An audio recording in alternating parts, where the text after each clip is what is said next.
with Full Sail University in Project and Portfolio 4 for mobile development. This is my week 1 project overview.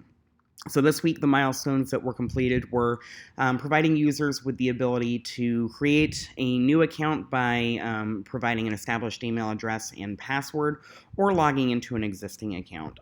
Once the user has successfully logged in, they're presented with a summary screen that provides a really simple overview of upcoming tasks and events. And it's intentionally simple because it's designed primarily with autistic children in mind. So from that summary screen, you'll be able to add new events and tasks as well as edit existing tasks. The functionality to add tasks and events has been implemented. Editing, deleting, and additional tasks such as cloud syncing and things of that nature will be added in future sprints. Overall, the progress that we've made so far involved about 21 and a half hours of coding and development time, as well as roughly 16 and a half hours of research. And that research was split pretty evenly between researching cloud services via Google's Firebase servers, as well as looking into how to properly store, filter, and display these calendar events and tasks. So let's just jump in and take a real quick look at the application itself. Here we have the welcome screen. You see it does give us the opportunity to either sign up or log in. So we'll look at signing up. To begin with, we're going to start with just entering an email address.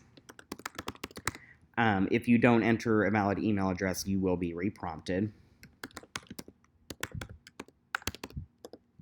If you don't enter a valid password or confirmation, you will also be reprompted.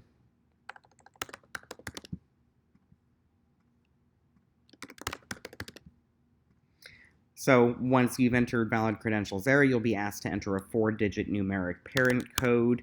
Again, if you don't enter a valid code, you will be reprompted. And once you create an account, you're automatically logged in for the first time. From here, you can edit. This has not been implemented yet. And you can add, which will eventually require the entry of your established parent code. So we're just going to start with a one-time event called Presentation, so we can see how that is added to our calendar. And we'll say that this does not require completion. And we don't have the ability to take photos yet. That will be implemented in a future sprint.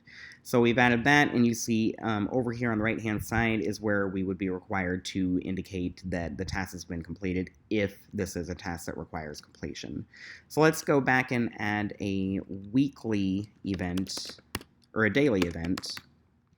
We'll say tomorrow at 6:51 a.m. And that does require completion.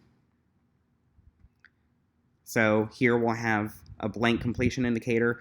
This functionality has not yet been implemented, but when it does, the child will be able to tap on that icon and they'll earn a gold star, and that will be implemented in future sprints. So we'll take another quick look at adding a weekly event, and we'll say it's every Tuesday at 6:51 p.m.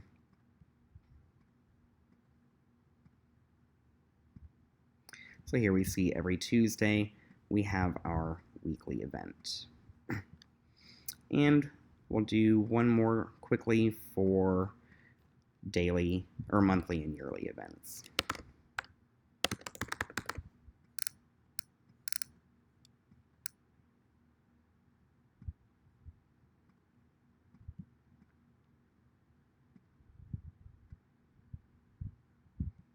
And there's our first monthly event. And if we scroll through, we'll be able to see another one.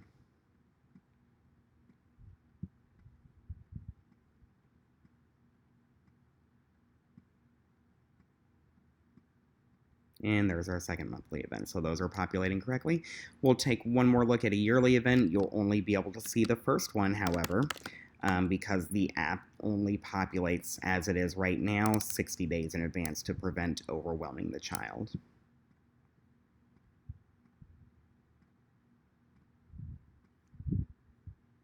And there we have it. Thank you so much. We will see you next week.